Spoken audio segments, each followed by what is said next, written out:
ब्रह्मानन्दं परमसुखदं केवलं ज्ञानमूर्तिं द्वन्द्वातीतं गगनसदृशं तत्त्वमस्याधिलक्ष्यम् एकं नित्यं विमलमचलं सर्वधी साक्षिभूतम् भावातीतं त्रिगुणरहितं सद्गुरुं तं नमामि। ॐ पार्थाय प्रतिबोधितां भगवता नारायणेन स्वयं व्यासेन ग्रथितां पुराणमुनिना मध्ये महाभारतम् अद्वैतामृतवर्षिणीं भगवती अष्टादशाध्यायिनी अम्ब त्वामनुसन्दधामि भगवद्गीते भवद्वेषिणी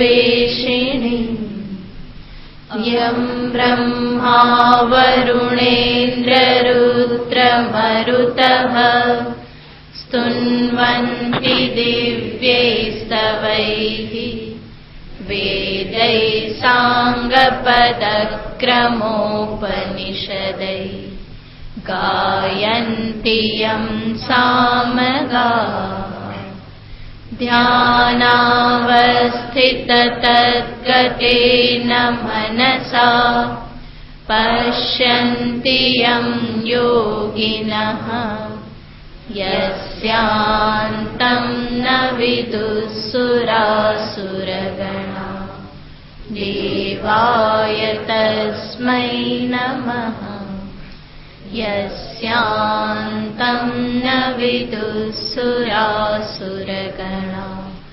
देवाय तस्मै नमः।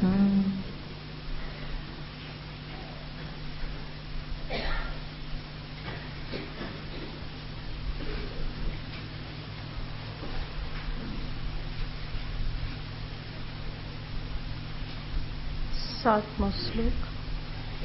श्री भगवानुवाच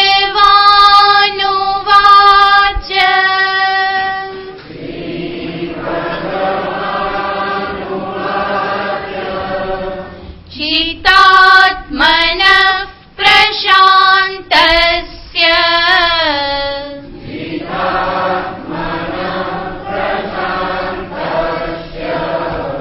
परमात्मा समाहितः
साधुष्वपि च पापेषु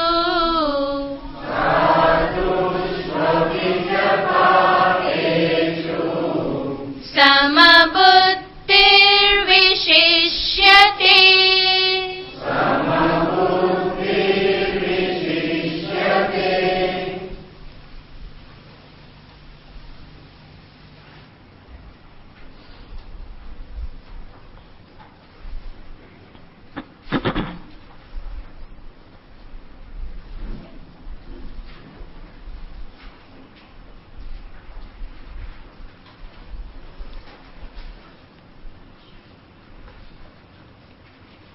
समबुद्धिर्विशिष्यते।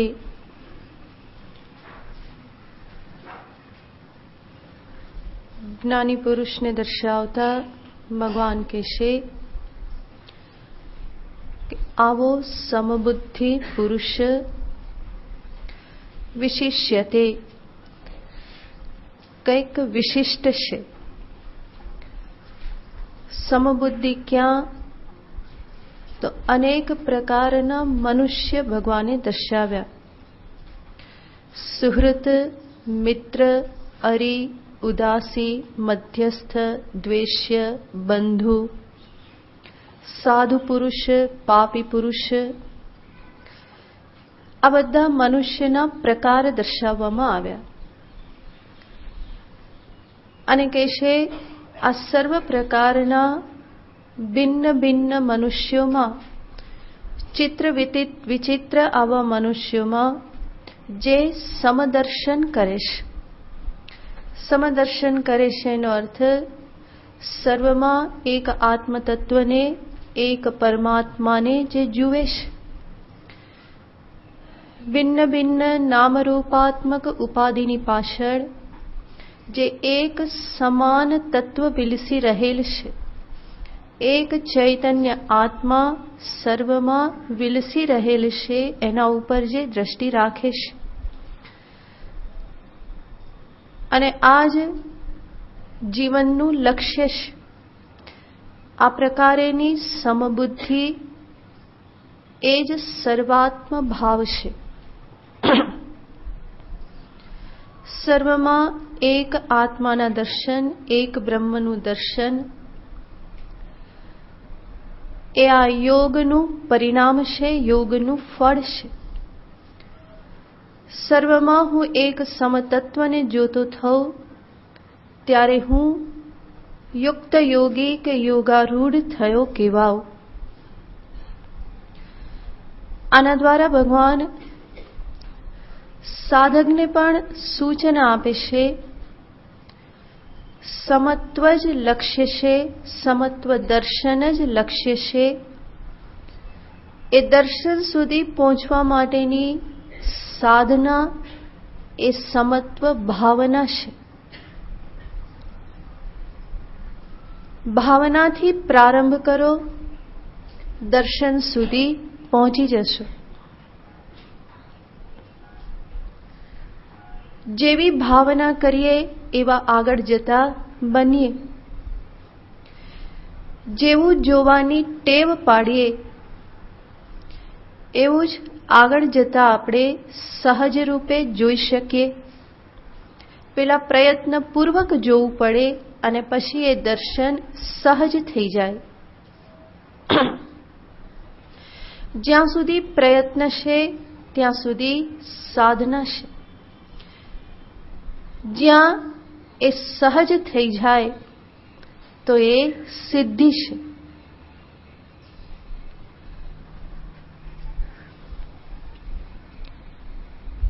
એટલા માટે સાધક દ્વારા પણ નિત્ય નિરંતર અપ્રયત્ન થવું જોઈએ. મારા જીવનમાંથી બને એટલા ભેદને, વિષમતાને હંમેશા હું દૂર કરવા માટે પ્રયત્નશીલ રહું. જેની પણ સાથે મારે વ્યવહાર કરવાનો થાય ત્યાં મારી અને એની વચ્ચે હું ભેદને ન જોઉં, પરંતુ બને ત્યાં સુધી જે સમાનતા છે એને જોવાનો પ્રયત્ન કરું. મનુષ્યએ મોટા ભાગનો વ્યવહાર બીજા મનુષ્યો સાથે જ કરવાનો હોય છે. એને કોઈ ગાય, કૂતરા, બીજા કોઈ પશુ કે પંખી જોડે એને કોઈ ફરિયાદ થતી નથી. જે કોઈ પણ મુશ્કેલી છે, જે પણ તકલીફ છે, એ મનુષ્યને બીજા મનુષ્ય સાથેના વ્યવહારમાં છે. માટે જ ભગવાને અહીંયા અનેક પ્રકારના મનુષ્ય દર્શાવ્યા અને કહ્યું કે જગતમાં આવા ચિત્ર વિચિત્ર મનુષ્યો અનેક પ્રકારના રહેલા છે. એ બધાને જોઈને તું તારા મનમાં જો વિષમતા લાવતો જઈશ તો તું હંમેશા વિષમતામાં જ સ્થિત રહીશ. પણ આ વિષમ મનુષ્યોની વચ્ચે પણ કંઈક સમત્વને તું શોધી કાઢ. એ સર્વમાં કંઈક ભદ્રતાનું, કલ્યાણનું, સમનું, શિવનું દર્શન કર. દરેકમાં કોઈને કોઈ સુંદરતા, કોઈને કોઈ ગુણ હંમેશા રહેલા જ હોય છે. સાધુ પુરુષ જ ગુણથી ભરેલો છે એવું નથી. પાપી હોય છે એનામાં પણ કોઈને કોઈ ગુણ રહેલો હોય છે. અને કદાચ બીજો કોઈ ગુણ ન હોય તો પણ એ પાપી છે, એના કારણે જ પુણ્યાત્માની કિંમત વધે છે. જો જગતમાં કોઈ પાપી ના હોત તો પુણ્યાત્માનું મૂલ્ય ના હોત. મીરાને કોઈ હેરાન કરનાર ન હોત તો મીરાનું મૂલ્ય આજે જેટલું છે એટલું ના હોત. ભક્તોને કોઈએ પરેશાન ન કર્યા હોત તો ભક્તોનું મૂલ્ય વધ્યું ના હોત. તો બીજો કોઈ ગુણ ન હોવા છતાં પણ આ ગુણ તો એનામાં છે કે એનાથી વિરોધીની મહત્તાને વધારે છે. જે જ્ઞાની છે એના માટે તો સાધુ કે પાપી, સત્પુરુષ કે દુર્જન આ બંને સમાન છે. ગરીબ અમીર આ બંને સમાન છે. સર્વમાં એક પરમાત્માનું દર્શન કરે છે. અને ગરીબ પાસેથી કંઈ લેવાનું નથી, અમીર પાસેથી કંઈ લેવાનું નથી, લેવા દેવાનો કોઈ હિસાબ નથી. માટે એના માટે બંને કેવા બની રહેશે? સમાન બની રહેશે. તો સર્વત્ર જ્યાં પણ આ પ્રમાણે વિરોધ જણાય છે એ બાહ્ય વિરોધની પાછળ જે સમતા રહેલી છે, એકત્વ જે રહેલું છે, એનું જ્ઞાની પુરુષ સહજ રીતે દર્શન કરે છે. જ્ઞાનીને માટે જે સહજ હોય એના માટે સાધકે હંમેશા પ્રયત્નશીલ રહેવાનું હોય. તો ભગવાનનો અહીંયા ઉપદેશ એ જ છે કે સર્વત્ર સમત્વને જોતા થાવ, ગુણને જોતા થાવ. મનુષ્યને કદાચ બીજી કોઈ રીતે નહીં તો શરૂઆત કરો મનુષ્યને મનુષ્ય તરીકે જોવાની. એમાં આત્મદર્શન ન કરી શકો, તમારું પોતાનું જ દર્શન બીજાનામાં ન કરી શકો તો કંઈ વાંધો નહીં. પણ દરેક ભિન્ન ભિન્ન મનુષ્ય જે છે એ દરેકમાં સમાન શું રહેલું છે? મનુષ્યત્વ તો સમાન રહેલું છે. માનવને માનવ તરીકે જોતા શીખો તો પણ ઘણી બધી વિષમતા દૂર થઈ જશે. મનુષ્ય ઉપર આપણે અનેક પ્રકારના સિક્કા મારી દઈએ છીએ અને સિક્કા મારી મારી અને દરેકને જુદા જુદા કરીએ છીએ. ભગવાન કહેશે કે સિક્કા મારવાનું છોડો. જ્યાંથી પણ શરૂઆત કરવાની છે એ સમતાથી જ શરૂઆત છે અને સમતામાં જ અંત છે. બીજી કોઈ સમતા ન જોઈ શકો તો કમસે કમ એમાં મનુષ્યને મનુષ્ય રૂપે તો જોતા શીખો. બીજી કોઈ રીતે નહીં તો હું એને પ્રેમ કરું કારણ કે એ કોણ છે? મનુષ્ય છે. આઈ લવ પર્સન એઝ એ પર્સન. એ મનુષ્ય છે માટે મારા માટે એ કેવો છે? તો કે મારા માટે એ પ્રેમને પાત્ર છે. મારો પ્રેમ હું એને પ્રદાન કરું. શા માટે? કારણ કે એ મનુષ્ય છે.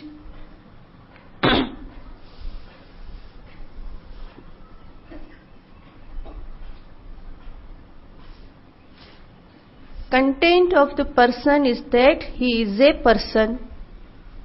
મનુષ્યની પાછળનું સાર તત્વ શું?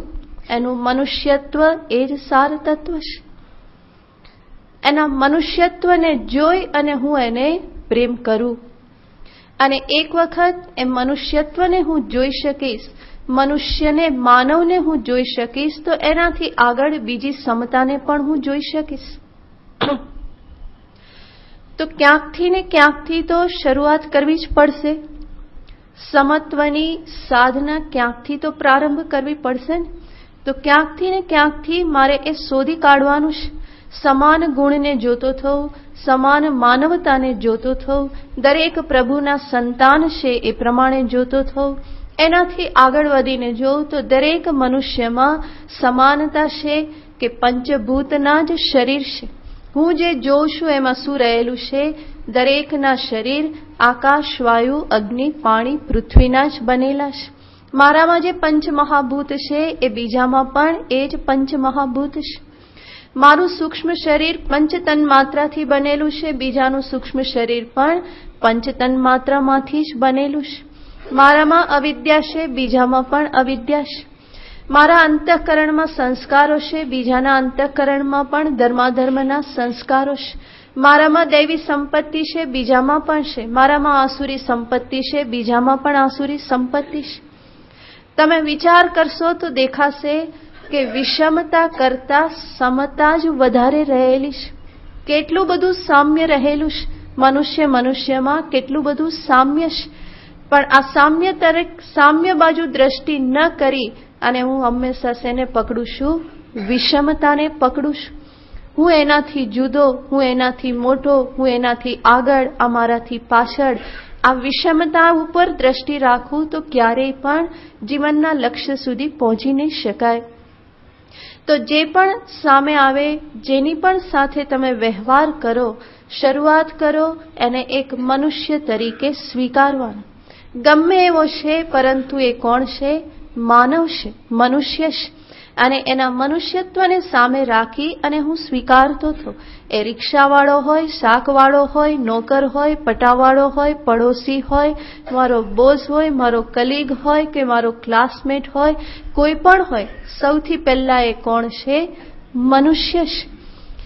એના બાહ્ય કર્મને કે બાહ્ય એના વ્યવહારને સામે ન રાખતા સર્વપ્રથમ હું એની માનવતાને જોઉં. એક માનવ છે, ત્યાંથી હું એનો પ્રારંભ કરું.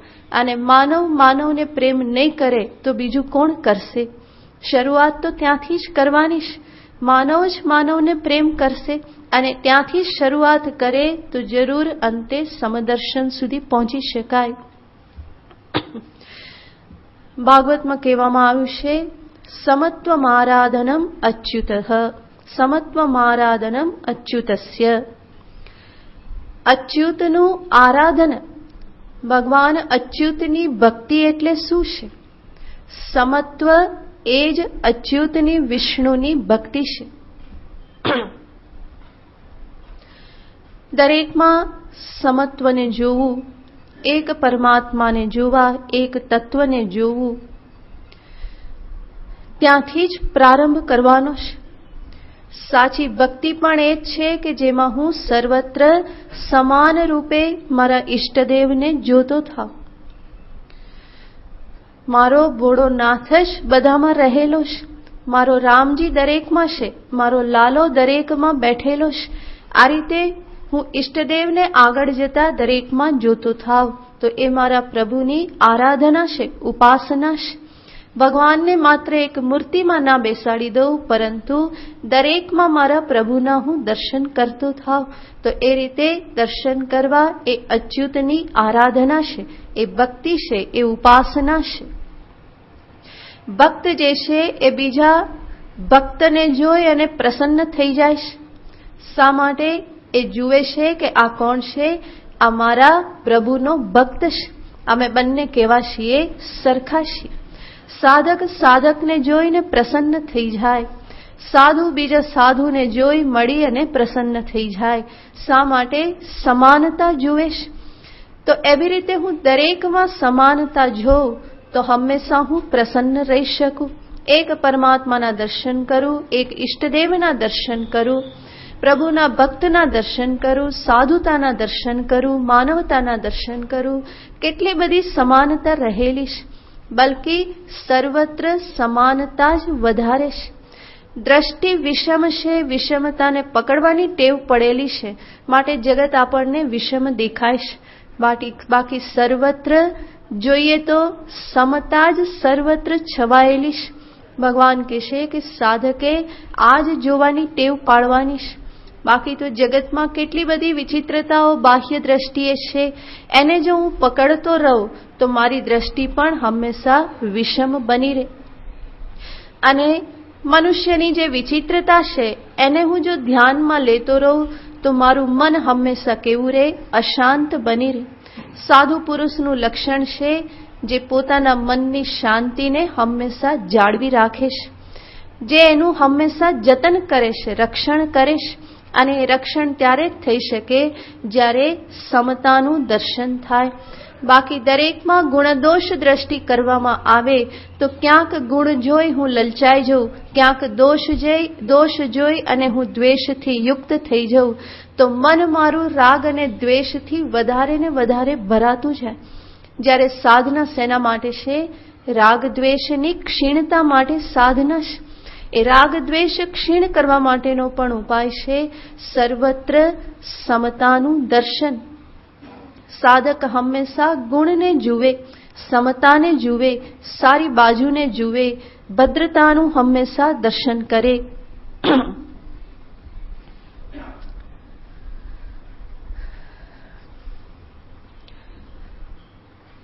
અને આ રીતના દર્શનમાં, આ રીતના વ્યવહારમાં એને હંમેશા કંઈક ને કંઈક શીખવાનું છે. ઘણા લોકો દલીલ કરતા હોય કે આવી રીતે જીવીએ તો સંસારમાં સહન જ કરવાનું રહે. પરંતુ સાધક જ્યારે સહન કરે તો એને સહન કરવામાં કંઈક ને કંઈક એને શીખવા મળતું હોય છે. વ્યવહારમાં કહેવામાં આવે શઠની જોડે કેવા થવાનું? શઠ થવાનું. પણ તમે વિચાર કરો, જગતમાં શઠ વધારે છે કે સજ્જન વધારે છે? હા, શઠ વધારે છે. અને તમે શઠની સાથે શઠ થઈને રહેશો તો તમારે વધારે ને વધારે શું બનવું પડશે? શઠ થઈને જ રહેવું પડશે. અને એક દિવસ શું બની જશો? ભૂલી જશો કે હું કોણ છું. માટે આ સાધકનો દ્રષ્ટિકોણ નથી. ભૌતિક જીવન જે જીવતો હોય એના માટે બરાબર છે. જેના જીવનનું બીજું કોઈ ઉચ્ચ લક્ષ્ય નથી એના માટે બરાબર છે. શઠેન શાઠ્યમ. પરંતુ સાધકને માટે એ કોઈ આદર્શ નથી. એને તો શઠની સાથે પણ સાધક બનીને જ રહેવાનું છે, શઠની સાથે પણ સજ્જન બનીને જ રહેવાનું છે. બાકી શઠેન શાઠ્યમ કરવા જાય તો આખો દિવસ એને પણ શઠતા જ કરવી પડે, છલ કપટ જ કરવા પડે. અને એવી રીતે સાધક ક્યારેય પણ પોતાના મનને ખરાબ કરતો ના રહે. એવી રીતે પોતાના મનને ખરાબ કરવું, એ દોષથી યુક્ત કરવું, એ સાધકને પોસાય નહીં. એને તો મનને કેવું કરવાનું છે? ગુણોથી યુક્ત કરવાનું છે, સમતાથી યુક્ત રાખવાનું છે, ભાવથી, પ્રેમથી, દૈવી સંપત્તિથી યુક્ત રાખવાનું છે. અસુરની સાથે અસુર જેવા થાવ તો અસુર જેવો વ્યવહાર કરવામાં મનમાં પહેલા શું લાવવું પડે? આસુરી સંપત્તિ, દુર્ગુણોનું પહેલા ચિંતન કરવું પડે. તો જ એના જેવો વ્યવહાર થઈ શકે. પણ એ સાધકને ક્યારેય પોસાય નહીં. તો સાધકનું લક્ષ્ય છે હંમેશા સાધુ બની રહેવું, સર્વત્ર સમાનતાનું દર્શન કરવું, સજ્જનતાપૂર્ણ વ્યવહાર કરવો, પ્રેમપૂર્ણ વ્યવહાર કરવો. આ એના માટે કર્તવ્ય છે.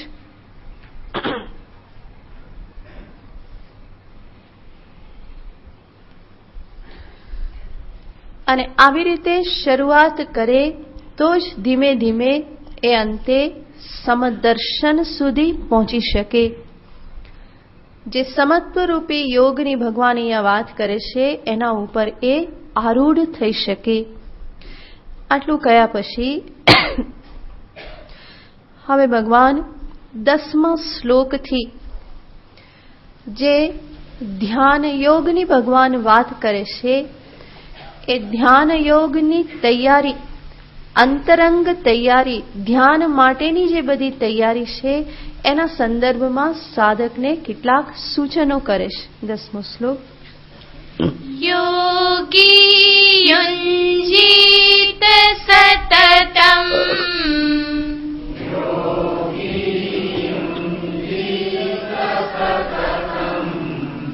આત્માનમ રહસે સ્થિતઃ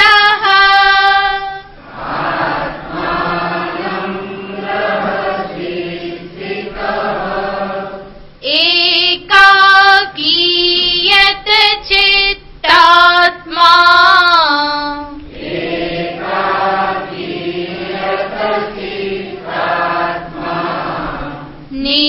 નિરાશી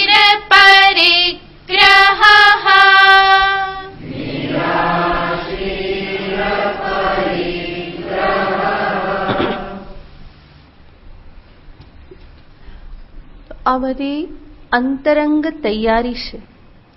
અંતરંગ તૈયારી એનો અર્થ છે ભગવાનજી અહીંયા ધ્યાનરૂપી સાધના દર્શાવે છે. એ ધ્યાનમાં પ્રવેશ કરવા માટે કેવા પ્રકારનું જીવન હોય, કેવા પ્રકારનો વ્યવહાર હોય, કેવા પ્રકારે શરીર, ઇન્દ્રિય, મન આ બધાને કેળવવાના હોય, કેવું સ્થાન હોય, આ બધાના સંદર્ભમાં ભગવાન સાધકને ખૂબ સરસ સૂચન કરે છે.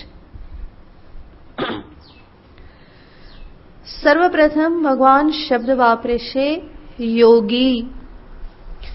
યોગી જે યોગ સાધના માટે પ્રવૃત્ત થયેલો છે, જેની ઈચ્છા આ ધ્યાન યોગમાં આરૂઢ થવાની છે.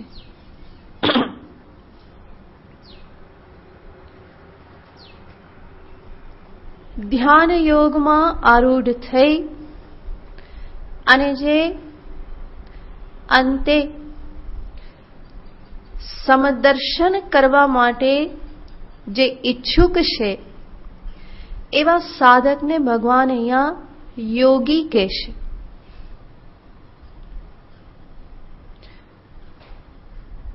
હજુ એણે યોગ સાધના પ્રારંભ કરી નથી, કરવાનો છે, છતાં પણ ભગવાન એને યોગી શબ્દથી કહી દેશે.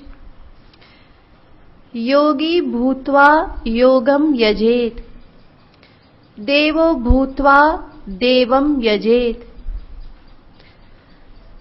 આ શાસ્ત્રમાં નિયમ દર્શાવવામાં આવે છે. ભગવાનની પૂજા કરવી હોય, દેવનું યજન કરવું હોય તો પહેલા શું બનવાનું? શાસ્ત્ર કહેશે દેવો ભૂત્વા, દેવ બનીને દેવની પૂજા કરો. દેવ બનીને દેવની પૂજા કરો એનો અર્થ પોતાનામાં દેવતાઓનું આહ્વાન કરી પવિત્રતા ધારણ કરો અને પછી ભગવાનની પૂજા કરો. દેવો ભૂત્વા દેવમ યજેત. માટે પૂજા, જપ આ બધું કરતા પૂર્વે શાસ્ત્રમાં એક ન્યાસ વિધિ દર્શાવવામાં આવે છે, જેમાં પોતાના જ શરીરના જુદા જુદા અંગોમાં દેવતાઓનું આહ્વાન કરવામાં આવે, ન્યાસ કરવામાં આવે. અને આ રીતે દેવતાઓનું આહ્વાન કરવાથી મારા પ્રત્યેક અંગમાં દેવતા સ્થિત થાય, પરિણામે હું પણ કોણ બની રહું છું? દેવ સમાન બની રહું. અને આ જે આખી પ્રક્રિયા જે છે એ મારા શરીર અને મનને શુદ્ધ પવિત્ર કરનાર પ્રક્રિયા છે. તો દેવો ભૂત્વા દેવમ યજેત. એવી રીતે અહીંયા પણ યોગી ભૂત્વા યોગમ યજેત. યોગી બની અને યોગ કરો. યોગી બની અને યોગ કરો એનો અર્થ સર્વપ્રથમ મનમાં એ નિશ્ચય ધારણ કરો કે મારે શું બનવું છે? યોગી બનવું છે. એક લક્ષ્ય સામે ધારણ થયેલું હશે તો તદનુરૂપ જીવન પણ બનશે. માટે ભગવાન શબ્દ વાપરી દેશે યોગી. યોગી થવાની ઈચ્છાવાળો, યોગ્ય ધ્યાન યોગમાં આરૂઢ થવાની ઈચ્છાવાળો, આત્માનમ સતતમ યુંજીત. સર્વપ્રથમ ભગવાન કહેશે આત્માનમ, પોતાના મનને, પોતાને, સતતમ યુંજીત, સતત યોગમાં જોડેલો રાખે. પોતાના મનને સતત યોગ સાધનામાં યુંજીત, એમાં જોડેલો રાખે.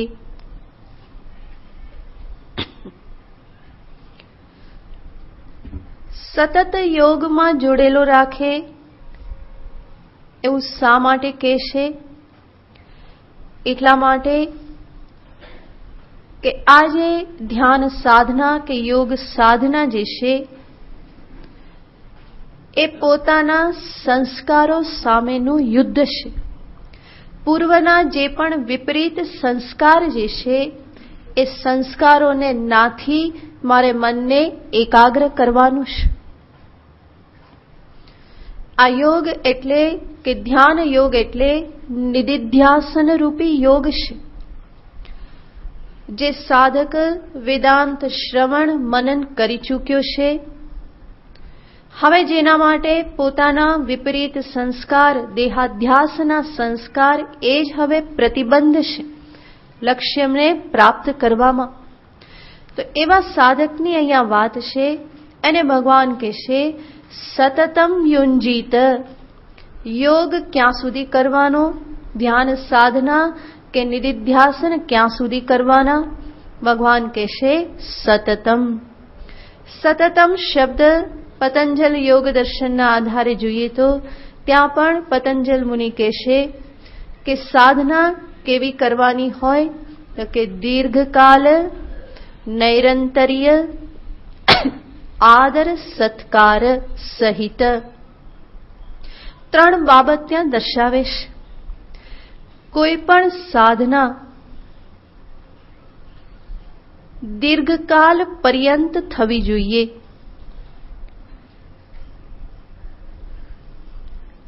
દીર્ઘકાલ એટલે કેટલો કાળ? ફરી પ્રશ્ન એ થાય. લાંબા સમય સુધી કરવાની. એ લાંબો સમય એટલે કેટલો સમય? પતંજલ મુનિએ તો કહ્યું કે લાંબો સમય કરવાની. લાંબો સમય એટલે કેટલો સમય? તો બીજી જગ્યાએ કહેશે આ સુક્તે રામૃતમ કાલમ નયેત વેદાંત ચિંતયા. આ સુક્તે સવારે ઉઠો તે ઊંઘ આવે ત્યાં સુધી, આમ મૃતે મૃત્યુ આવે ત્યાં સુધી બધો સમય શેમાં કાઢવાનો? વેદાંત ચિંતન, નિધિધ્યાસનમાં કાઢો. ભગવાન કૃષ્ણને પૂછવામાં આવે, કૃષ્ણ પણ યોગેશ્વર છે, એને પૂછવામાં આવે તમે યોગેશ્વર છો, તમે બતાવો આ યોગ સાધના કેટલો સમય કરવી પડે? તો કૃષ્ણ એનાથી આગળ વધીને કહેશે અનેક જન્મ સંસિદ્ધ તતો યાતિ પરામ ગતિમ. એક દિવસ, આખો દિવસ ને આખો જન્મ નહીં, અનેક જન્મ સંસિદ્ધ. આમાં કેટલી ટાઈમ સમય લાગી જાય છે? અનેક જન્મ લાગી જાય છે.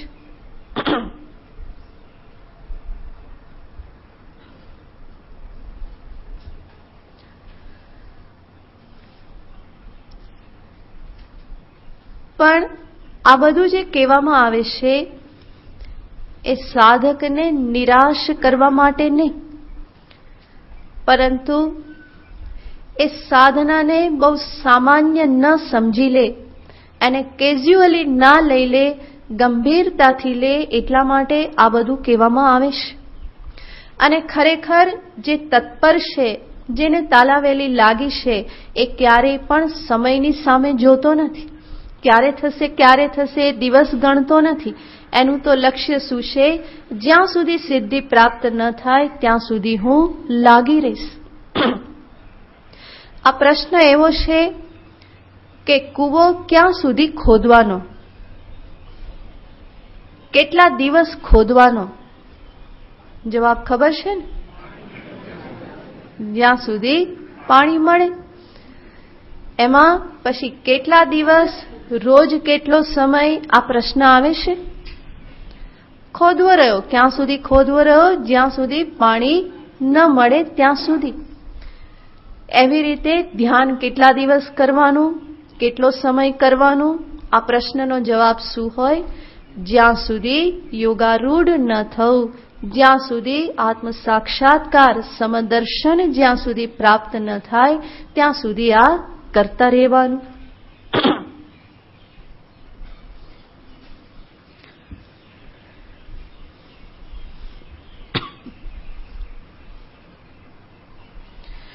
જેમ જેમ આ સાધના થતી જાય એમ એમ મારા સંસ્કારો જે છે એ બધા શિથિલ થતા જાય. જેટલે અંશે સંસ્કાર શિથિલ થાય એટલે અંશે સાધનામાં વધારે ગંભીરતા ઊંડાણ આવે, જેટલે અંશે સાધના ગંભીર બને એટલે અંશે ફરી સંસ્કારો બધા શિથિલ થાય. તો એક વખત શરૂ થયા પછી આ પરસ્પર પૂરક થઈ જાય.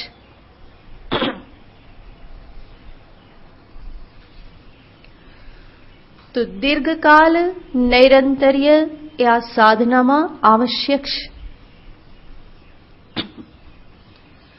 દીર્ઘકાલ સાથે સાથે વિચ્છેદ રહિત, નહીં તો એક દિવસ કરે, 4 દિવસ ના કરે, ફરી 2 દિવસ કરે, અઠવાડિયું ના કરે અને પછી કહે કે હું 15 વર્ષથી કરું છું, તો એ શું કહેવાય?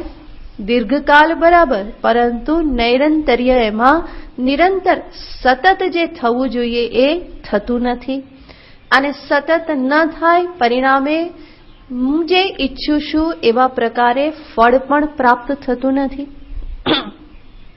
તો ક્યાં સુધી કરવાનું, કેટલું કરવાનું, આ બધાનો આધાર મારી તત્પરતા અને મારા પરિશ્રમ ઉપર છે. અનેક જન્મ પણ લાગે, એક જન્મ પણ લાગે, અનેક વર્ષો પણ લાગે, 1 વર્ષ પણ લાગે, મહિનાઓમાં પણ થાય, અમુક દિવસોમાં પણ કામ પતી જાય, અમુક કલાકમાં પણ પતી જાય. બધો આધાર સેના ઉપર છે? હું કેટલી તત્પરતા સાથે, કેટલી નિષ્ઠા સાથે હું સાધનામાં લાગુ છું.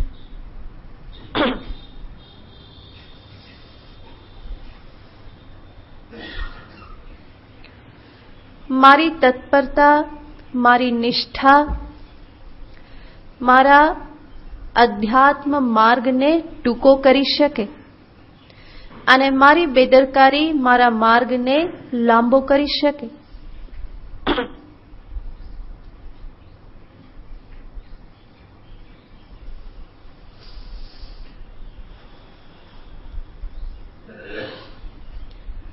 તો આત્માનમ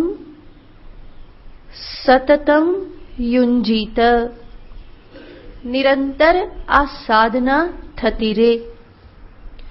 ગ્રસ્થી કે અમે આખો દિવસ લાગીએ તો અમારા પરિવારનું શું?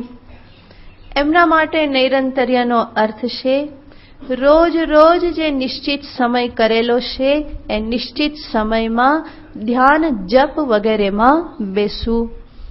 સવારે 1 કલાક, 2 કલાક, સાંજે 1 કલાક, 2 કલાક, જેટલો પણ સમય, પણ એ કેવી રીતે થવું જોઈએ? સતત થવું જોઈએ, નિરંતર થવું જોઈએ. તો જે પણ સાધના હું કરું એમાં નિયમિતતા હોય. મોટે ભાગે માણસનું મન એક સાધનમાં ટકતું નથી. એને હંમેશા ચેન્જ જોઈએ, કંઈક ને કંઈક બદલતું રહેવું જોઈએ. આજે આ કરું, કાલે બીજું કરું, ફરી ત્રીજું કરું, ચોથું કરું. એને થાય કે રોજ ને રોજ એક ને એક રૂટીનમાં તો કંટાળો આવે છે, હવે કંઈક આમાં પરિવર્તન લાવવું જોઈએ.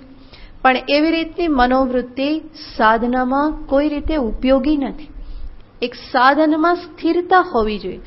સાધન તો જ મારા માટે ફળપ્રદાયક બને, નિરંતર એને કરતા રહેવામાં આવે, જેના પરિણામે એના શુભ સંસ્કાર એકઠા થાય, એના દ્વારા અશુભ સંસ્કારની નિવૃત્તિ થતી રહે. કારણ કે આ આખી સાધના જે છે, પહેલા કહ્યું એમ, સંસ્કારો સામેનું યુદ્ધ છે. અને સંસ્કારો, જે જૂના સંસ્કારો છે, એને નાથવા માટે નવા નવા સંસ્કાર ઉત્પન્ન કરવા પડે. જેમ આપણે દ્રષ્ટાંત જોઈએ તો ખીલ્લી ભીતમાં જેટલી ઊંડી ગયેલી હોય એટલી જ એને કાઢતા પણ વાર લાગે. ઉપર ઉપર હોય તો તરત ખેંચી લેવાય, પણ જેટલી અંદર નાખેલી છે એટલી જ એને કાઢવામાં તકલીફ થાય.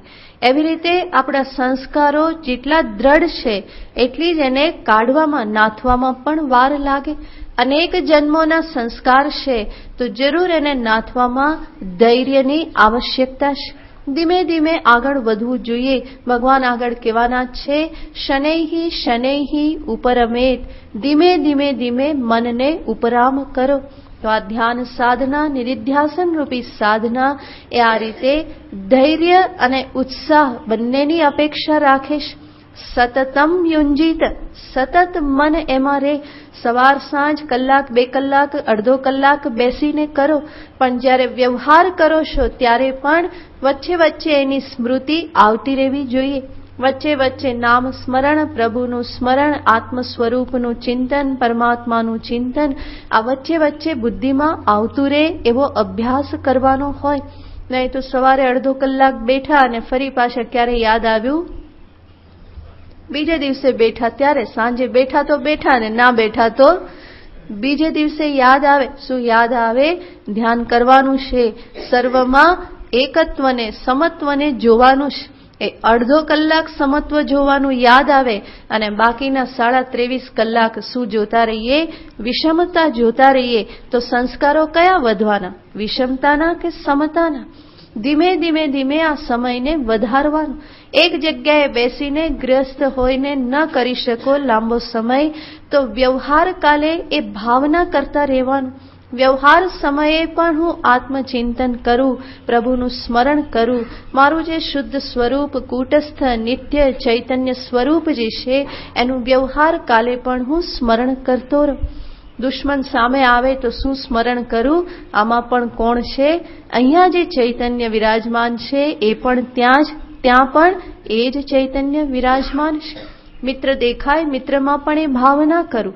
નોકરની સામે એ ભાવના કરું. રસ્તામાં જે પણ વ્યવહાર થાય, દિવસ દરમિયાન જે વ્યવહાર થાય, જેની સાથે મેળાપ થાય, અંદર હું એ પ્રમાણે વ્યવસ્થા મૂકી દઉં કે જેના પરિણામે મને એ યાદ આવતું રહે, મારું લક્ષ્ય મને યાદ આવતું રહે. તો વ્યવહારમાં પણ આ યાદ જો બની રહે તો પછી વ્યવહાર પોતાની દ્રઢ છાપ નહીં પાડે. એ વ્યવહાર પણ પછી મને ધ્યાન કાલે હેરાન નહીં કરે.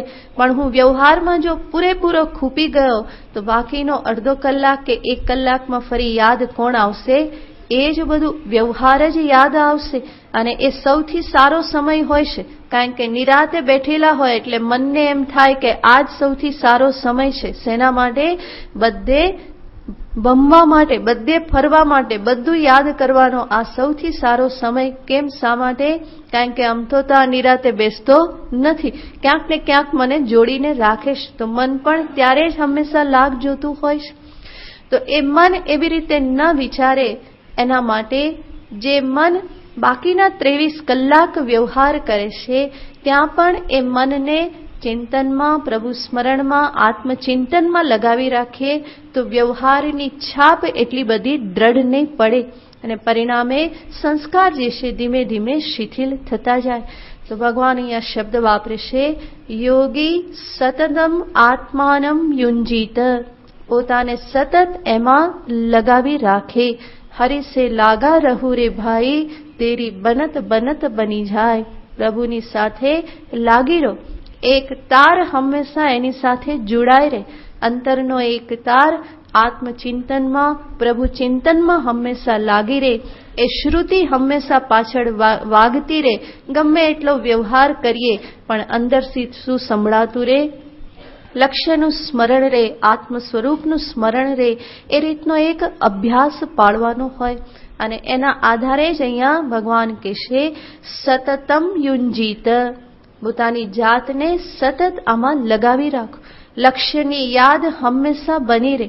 પોતાનું ધ્યેય, જીવન ધ્યેય જે છે એનું સ્મરણ હંમેશા બની રહે. હું જે પણ કરું છું એ શેના માટે કરું છું? લક્ષ્યની સિદ્ધિ માટે, મારા ધ્યેયની સિદ્ધિ માટે. પછી વ્યવહાર પણ શેના માટે થાય છે? ધ્યેયની સિદ્ધિને માટે. તો વ્યવહાર પણ પછી વ્યવહાર નથી રહેતો, એ વ્યવહાર પણ મારા માટે સાધનાનું ક્ષેત્ર બની જાય અને ત્યારે જ આ પ્રમાણે સતત લાગી રહેવું સંભવ બને. તો યોગી સતતમ આત્માનમ યુંજીત. આગળ ભગવાન શબ્દ વાપરે છે રહસી સ્થિત. જેટલું પણ ધ્યાન કરો, ધ્યાનમાં સમય ગાળવાનો હોય એટલો સમય ક્યાં રહેવાનું? એકાંતમાં રહેવાનું.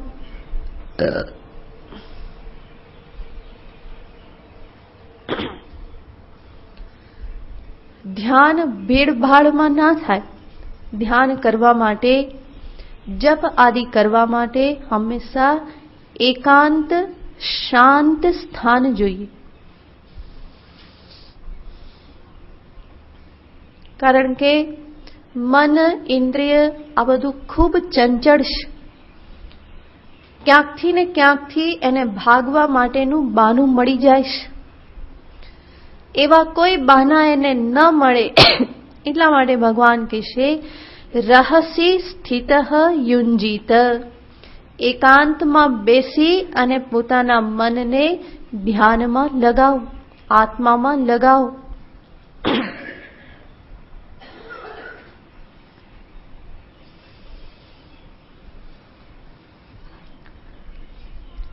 ઘણા બધા પ્રશ્ન પૂછતા હોય છે કે ધ્યાનમાં બેસવાની શું જરૂર? કે વ્યવહાર કરતા કરતા અમે યાદ કરતા રહીએ તો ના ચાલે?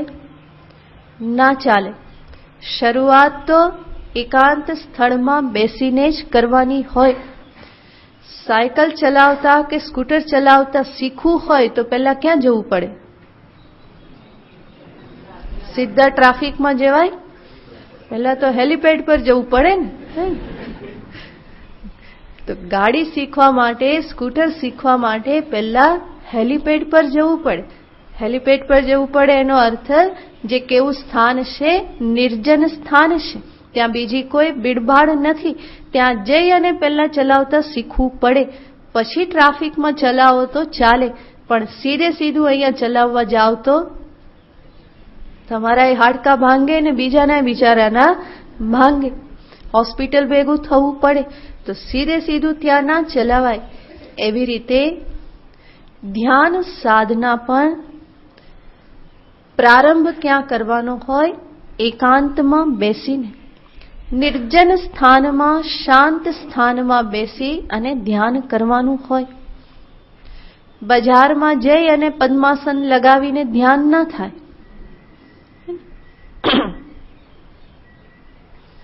હું સવારે ચાલવા નીકળું ને તો કેટલાક ધ્યાનમાં બેઠા હોય, ડિવાઈડર પર બેઠા હોય.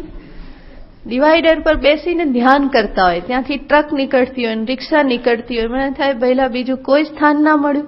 ગાંધીનગરમાં આટલા બધા બગીચાઓ છે, પણ બેઠો ક્યાં? નેશનલ હાઈવે પર બેઠો હોય, જ રોડ પર ત્યાં બેઠો હોય. ને ત્યાં નહીં તો કોઈ ત્યાં કૂદકા મારી મારીને ભસ્રિકા કરતું હોય રોડ ઉપર. ત્યારે ખબર પડે કે આ માઇન્ડ કેવા પ્રકારનું છે. એ રોડ પર પાછો યોગાસન પણ કરે. મને થયું આમાં ક્યાંક ગબડી પડ્યો ને ટ્રક આવ્યું તો થશે શું? પણ એ ત્યાં એ યોગાસન પણ કરે. તો એવા કેટલા ઘણા બધા નમૂનાઓ જોવા મળે કે જે આ પ્રમાણે કરે છે. પણ એવી રીતે કરવાનો કોઈ અર્થ નથી. બીજા કેટલા બધા સ્થાન છે જ્યાં તમે કરી શકો. તો પ્રાણાયામ, યોગાસન એ પણ રસ્તા પર કરવાના ના હોય. એને પણ ક્યાં કરાય? કોઈ શાંત સ્થાનમાં, બગીચામાં જઈને બેસીને કરો. ગાંધીનગરમાં આટલી બધી જગ્યાઓ ના હોય તો સમજી શકાય કે એનું ઘર નાનું હશે, બીજે ક્યાંય છે નહીં, માટે અહીંયા કરે. પણ કેટલા બધા બગીચાઓ, સેક્ટર, એકેય સેક્ટર બગીચા વગરનું નથી, અને છતાં પણ ત્યાં ઊભો ઊભો કરે. તે કેવું વિચિત્ર કહેવાય. ખબર પડે કે માઇન્ડ કેવું છે. એ મન થોડો સમય પણ એકાંતમાં જવા માટે તૈયાર નથી. અને પ્રાણાયામ કે યોગાસન કરવા માટે પણ ક્યાં જવાની ઈચ્છા થાય છે? નેશનલ હાઈવે પર ઉભા રહીને, જ્યાંથી દડાદડ ટ્રક નીકળે છે, ગાડીઓ નીકળે છે, કેટલા બધા અવાજો થયા કરે છે, અને ત્યાં બેઠા બેઠા એને કરવું છે. આ શું બતાવે છે? મન શાંત જગ્યામાં, એકાંતમાં જવા માટે તૈયાર નથી. ભગવાન અહીંયા કહેશે કે જે ધ્યાનમાં પ્રવૃત્ત થવા માંગતો હોય એના માટે તો સ્થાન કેવું હોવું જોઈએ? રહસી સ્થિત. એકાંતમાં સ્થિત થઈ અને આ યોગમાં પ્રવેશ કરવાનો છે. ધ્યાન યોગમાં પ્રવેશ કરવો હોય તો એકાંત સ્થાન, શાંત સ્થાન એ પ્રથમ શરત છે. જો એવી રીતનું સ્થાન નહીં હોય તો મન, ઇન્દ્રિયોને સરકી જવા માટે બહુ બધા બહાના મળી રહેશે. કંઈક અવાજ સંભળાયો, કોઈક કંઈક બોલ્યું તો મન ક્યાં જતું રહેશે? તરત ત્યાં જ જશે. ટેલિફોનની રિંગ વાગી તો બધું અંદર ઉપર નીચે થઈ જશે. ઊભા નહીં થવાય કદાચ, કારણ કે ઘરના લોકો શું કે આટલો વખતે શાંતિથી બેસતા નહીં કે અમે તો છીએ ટેલિફોન લેનારા, તમારે ક્યાં ઊભા થવાની જરૂર છે. એ થોડી શરમના કારણે, સંકોચના કારણે તો બેસી તો રે, પણ એ ઘંટડી ક્યાં વાગવા માંડે? અંદર તો ઘંટડી વાગવા જ માંડે. કોનો ફોન હશે, શું કીધું હશે, શું વાત કરી? ધ્યાનમાંથી ઉઠે ને પહેલું શું પૂછે? કારણ કે કલાક સુધી અંદર શું ઘુમરાતું હતું? કોઈકનો આવ્યો છે, કોઈકનો આવ્યો છે. બધા એવી રીતે હશે જાણે બધાનો અનુભવ છે. તમે હસો એ પરથી ખબર પડી જાય કે આ સાચી વાત છે. તો આ બધા વિઘ્નો છે. મનને શાંત કરવા માટે બાહ્ય પરિવેશ પણ અનુકૂળ હોવું ખૂબ જરૂરી છે. કારણ કે મન એટલું ચંચળ છે, એમાં એટલી બધી અસ્થિરતા છે.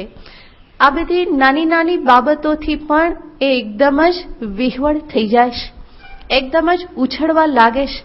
માટે બાહ્ય રૂપે પણ એવી તૈયારી કરવી જોઈએ કે આવા કોઈ અવસર એને પ્રાપ્ત ના થાય.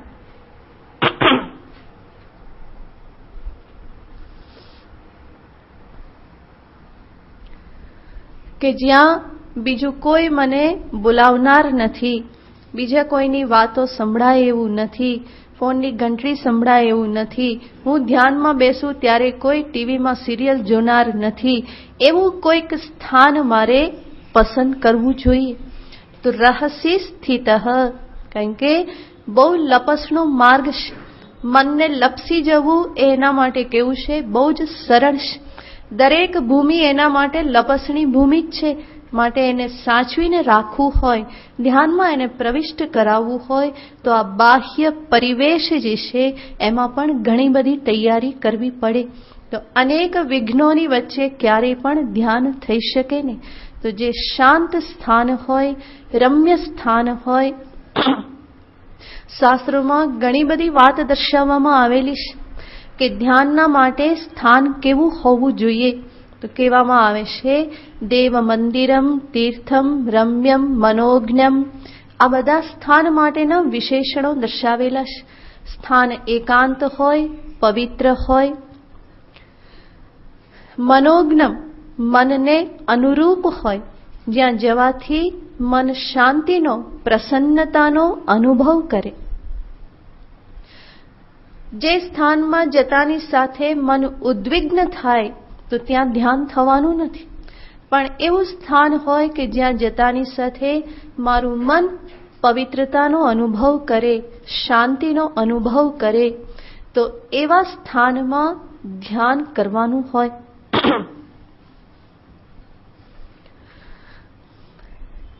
નારદીય સંહિતામાં આ બધા નિયમો દર્શાવવામાં આવેલા છે કે સ્થાન કેવું હોય. દીપ પ્રગટાવેલો હોય, ધૂપ કરેલો હોય, જેથી પવિત્ર સુગંધ આજુબાજુ હોય. દેવસ્થાન હોય, પુષ્પ પડેલા હોય. અલગ આપણી જો ધ્યાન કુટીર હોય તો એને આ રીતે સજાવી શકાય. ઈષ્ટદેવનું ચિત્ર હોય, નહીં તો સિદ્ધ પુરુષો, સંતો, મહાપુરુષોના ચિત્ર હોય. કહેવામાં આવે છે કે સંતો મહાપુરુષોના ચિત્રનું દર્શન કરવાથી એના જેવા થવાની પ્રેરણા પ્રાપ્ત થાય. એનું જીવન આપણે જાણતા હોઈએ કે કેવી તત્પરતા, કેટલા કષ્ટ સાથે એમણે જીવનમાં સિદ્ધિ પ્રાપ્ત કરેલી છે. હું પણ એ સિદ્ધિને જરૂર પ્રાપ્ત કરીને રહીશ, એના જેવા કષ્ટ સહન કરવા માટે મારું મન તૈયાર થાય.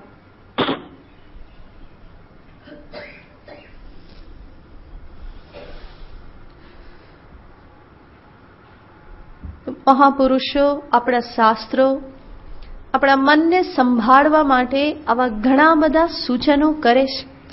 કોઈને કોઈ રીતે સાધકનું મન એકાગ્ર થાય, શાંત થાય, એના માટેના સર્વ પ્રયત્ન, સર્વ પ્રકારના ઉપાયો શાસ્ત્ર આપણને દર્શાવે છે.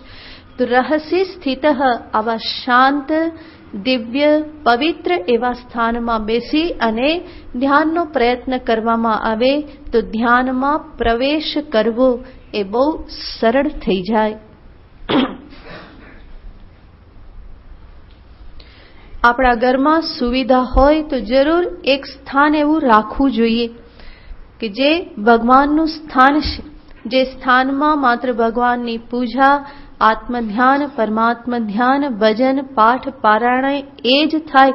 એ સિવાયના બીજા કોઈ વ્યવહારો એ સ્થાનમાં થાય નહીં. માટે હું તો હંમેશા કહેતી હોઉં છું, નવું મકાન બનાવો તો થોડી જગ્યા ભગવાન માટે રાખવાની, 3-4 ફૂટ જગ્યા પણ ભગવાન માટે રાખવાની.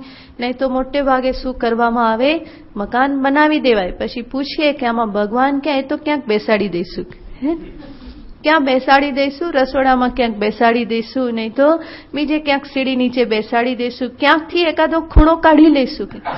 એવી રીતે ખૂણો કાઢવાથી કામ ના ચાલે. કોઈક એવું સ્થાન નિશ્ચિત થવું જોઈએ. ઘરમાં સુવિધા હોય તો એક ખૂણો, એક 3-4 ફૂટની જગ્યા પણ આપણે એવી તૈયાર રાખવી જોઈએ. અને નવું મકાન બનાવો તો સૌથી પહેલા શું કાઢવાનું, પૂજાની જગ્યા કાઢવાની. હું તો રમેશને કહું છું, ભાઈ જેના મકાન બનાવે ને તો પહેલા તારે પૂછવાનું કે ભાઈ આમાં ભગવાનને રાખવાના ક્યાં, કેટલી જગ્યા આમાં એના માટે રાખવું. તો પ્લાન બનાવી દે, પછી મારી પાસે લાવે, હું પૂછું કે આમાં ભગવાન ક્યાં, તો કે એ તો ક્યાંક રાખી દઈશું, અહીંયા રાખી દેવાય ને, અહીંયા ગોઠવી દેવાશે ને, અહીંયા રખાશે ને. હે, અધે તો અહીંયા ને અધે તો અહીંયા ને, ના વધે તો તો એવી રીતે ના ચાલે. સર્વપ્રથમ જગ્યા એની કાઢવાની હોય. મનુષ્ય જીવનનું લક્ષ્ય તો એ છે. જીવન માત્ર ખાવું, પીવું અને સૂવું નથી. માટે આપણું ઘર પણ માત્ર ખાવા, પીવા, મોજ મજાને સૂવાનું સ્થાન ના બની રહે, પરંતુ ગૃહ જે છે એ મંદિર બની રહે, પ્રભુને પ્રાપ્ત કરવાનું સ્થાન બની રહે. એવું એક સ્થાન ઘરમાં રાખીએ. ઘરના બધા લોકો સાથે મળીને નક્કી કરે કે આ જગ્યામાં બીજો કોઈ વ્યવહાર નહીં કરીએ. જે પણ ત્યાં બેસે એ ભગવાનનું ચિંતન કરશે, સ્મરણ કરશે, જપ ધ્યાન કરશે, પાઠ પારાયણ કરે. એ સિવાયના બીજા કોઈ વ્યવહાર ત્યાં ના થાય. ત્યાં બેસી અને જમવાનું ના થાય. ત્યાં બેઠા બેઠા ટીવી ના જોવાય. ત્યાં માત્ર કોને જોવાનું થાય, ભગવાનને જ જોવાનું થાય. એવું એક સ્થાન ઘરમાં હોવું જોઈએ. સુવિધા હોય, જગ્યા વધારે હોય તો જરૂર એવું એક સ્થાન ઘરમાં કાઢવું જોઈએ કે જે સ્થાનમાં બેસી અને જ્યાં જવા માત્રથી મારા મનમાં શું સંકલ્પ આવે, હું પ્રભુનું ધ્યાન કરું, પ્રભુની સાથે બેસું, હું આત્મચિંતન કરું, વેદાંતનું ચિંતન કરું, એવા જ સંકલ્પ આવે. એના માટે એવું એક સ્થાન ઘરમાં હોવું જોઈએ. તો એવી રીતે ભગવાન અહીંયા કહેશે રહસી સ્થિત. એ પ્રમાણે એકાંતમાં રહીને, ઘરમાં એવી અનુકૂળતા ન હોય, સભ્યો વધારે હોય તો બીજું કોઈ એવું સ્થાન આપણે શોધી કાઢીએ કે જ્યાં જઈ અને હું શાંતિથી બેસી શકું, જ્યાં જઈ હું જપ કરી શકું, એકાંતમાં બેસી મારા મનને હું શાંત કરી શકું. આપણા આશ્રમમાં આટલી બધી જગ્યા છે, ક્યાંય ખૂણામાં આવીને બેસી જાઓ, કેવી શાંતિથી થઈ શકે.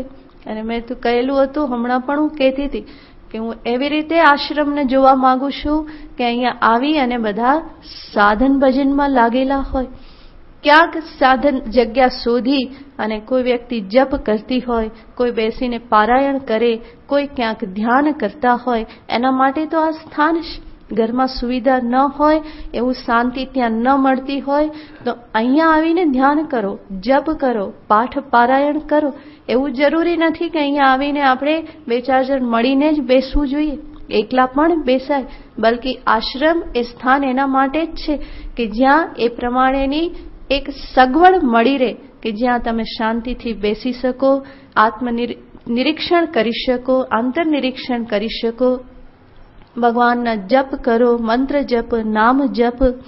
ભાવનાબેન, પ્રકાશબેન, પેલા ભાવનાબેન આ બધા આવે જ છે અને આવીને બગીચાનું કામ પણ કરે અને સાથે સાથે નોટમાં જપ લખતા હોય, નહીં તો માળા કરીને જપ કરતા હોય શાંતિથી બેસીને.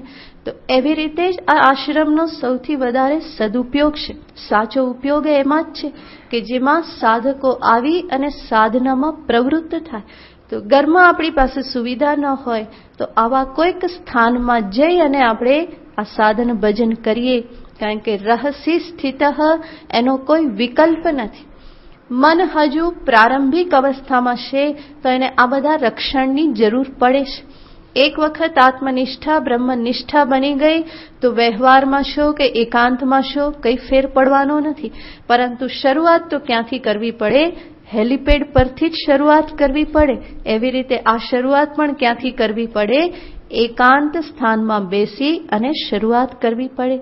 માટે ભગવાન કહેશે રહસી સ્થિત યોગી યુંજીત સતતમ આત્માનમ રહસી સ્થિત એકાકી યત ચિત્તાત્મા નિરાશી અપરિગ્રહ.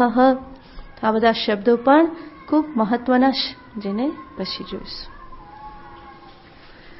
ઓમ પૂર્ણમદ પૂર્ણમિદં પૂર્ણાત પૂર્ણમુદચ્યતે પૂર્ણસ્ય પૂર્ણમાદાય પૂર્ણમેવાવશિષ્યતે. ઓમ શાંતિ શાંતિ શાંતિ. હરિ ઓમ શ્રી ગુરુભ્યો નમઃ.